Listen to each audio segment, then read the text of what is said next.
Hello student, তোমরা সকলেই জানো ডাব্লিউবিএসএসসি গ্রুপ সি গ্রুপ ডির পরীক্ষায় নতুন একটি টপিক কিন্তু যুক্ত হয়েছে, সেটা হচ্ছে কি আমাদের অর্থনীতি অর্থাৎ ইকোনমিক অ্যাফেয়ার্স।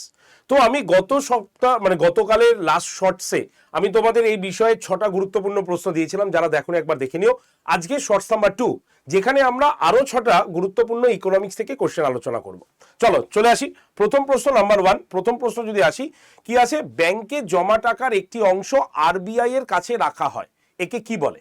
তো একে আমরা কি বলি? একে আমরা বলি সিআরআর। ঠিক আছে, ব্যাংকে জমা টাকার একটা অংশ কি করতে হয়, আরবিআই এর কাছে রাখতে হয়। কেন রাখতে হয়? কারণ ব্যাংকটা যখন ব্যাংক দেউলিয়া হয়ে যাবে বা ব্যাংক থেকে কেউ লুট করবে বা চুরি হয়ে যাবে বা ব্যাংক যখন উঠে যাবে, তাতে যাতে কাস্টমারকে কিছু প্রোভাইড করা যায়, ঠিক আছে, টাকা, এর জন্য ব্যাংকের জমা টাকার একটি অংশ আরবিআই এর কাছে রেখে দিতে হয়, এটাকে বলা হয়ে থাকে সিআরআর। ওকে।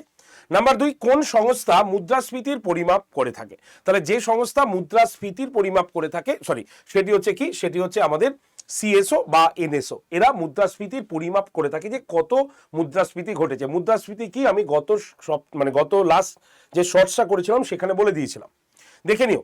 নাম্বার সি, 3 নম্বরে কি আছে, ডাব্লিউপিআই এর ফুল ফর্ম কি? তাহলে ডাব্লিউপিআই এটার ফুল ফর্ম কি আমাদের? হোলসেল প্রাইস ইন্ডেক্স, এটাকে বলে ডাব্লিউপিআই। আমাদের পরীক্ষায় কিন্তু এই রকম বা এই টাইপের কোশ্চেন কিন্তু আসতে পারে, ঠিক আছে, ইকোনমিক্স থেকে। নেক্সট 4 নম্বর, জিডিপি কোন বিষয়ের পরিমাপ করে থাকে?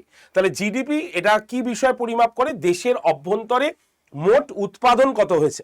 জিডিপি কি, এর ফুল ফর্ম কি, আমি গত লাস্ট যে শর্টসটা করেছি সেখানে বলে দিয়েছি, তোমরা একবার দেখে নিও কিন্তু, ঠিক আছে। নেক্সট 5 নম্বর, ভারতের বাজেট কে পেশ করে? তো ভারতের বাজেট কে পেশ করে? আমরা সবাই জানি প্রশ্নটার উত্তর কি হবে, আমাদের অর্থমন্ত্রী ভারতের বাজেট পেশ করে। 6 নম্বর কি আছে, ফিসকাল ডেফিসিট, এটা বাড়ায় এটা বেড়েছে, এটার মানেটা কি? ঠিক আছে, ফিসকাল ডেফিসিট যে বেড়েছে বা বাড়ার, এটার মানেটা কি? তাহলে এটার মানেটা কি, সরকারের ব্যয় আয়কে ছাড়িয়ে গেছে, সরকার যা খরচা করছে সেটা আয়ের থেকে অনেক বেশি হয়ে গেছে, ঠিক আছে, এটাকে বোঝাতে আমরা কি বলি, ফিসকাল ডেফিসিট বলে থাকি। তো এইরকমই আমাদের ইকোনমিক্স থেকে তোমরা ডাব্লিউবিএসএসসি গ্রুপ সি গ্রুপ ডির পরীক্ষার প্রশ্ন পাবে। তাই তোমরা যদি এইরকম আরো প্রশ্ন জানতে চাও তাহলে অবশ্যই কমেন্ট সেকশনে লিখবে, এবং এই হচ্ছে হোয়াটসঅ্যাপ নাম্বার, টুকে নাও, এই নাম্বারে হোয়াটসঅ্যাপে হাই লিখে পাঠাও। এই ক্লাসের পিডিএফ তোমরা পেয়ে যাবে, এবং সোম থেকে শনি প্রত্যেকদিন সকাল 9টার ক্লাসের লিঙ্ক এবং পিডিএফ পেয়ে যাবে তোমরা এই নাম্বারে হোয়াটসঅ্যাপে হাই লিখে পাঠালেই। তো শর্টসে কেমন লাগলো অবশ্যই তোমরা কমেন্ট সেকশনে লিখতে ভুলবে না। Thank you.